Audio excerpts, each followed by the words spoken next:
मानव समाचार, मानवता के हक में। आदरणीय देशाचे लाडके पंतप्रधान नरेंद्र मोदी साहेब यांनी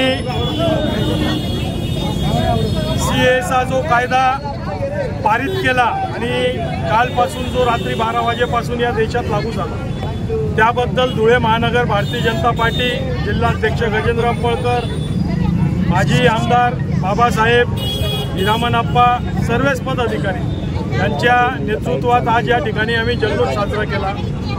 हा कायदा नागरिकता देणारा कायदा आहे, घेणारा नाही। 31 डिसेंबर 2014 पूर्वी जे अफगाणिस्तान, पाकिस्तान, बांगलादेशातून जे जैन धर्मीय, ख्रिश्चन धर्मीय, बौद्ध धर्मीय, शीख धर्मीय हे भारतात आलेले, त्यांना कायमचं भारतीय नागरिकत्व देण्याचा हा कायदा आहे।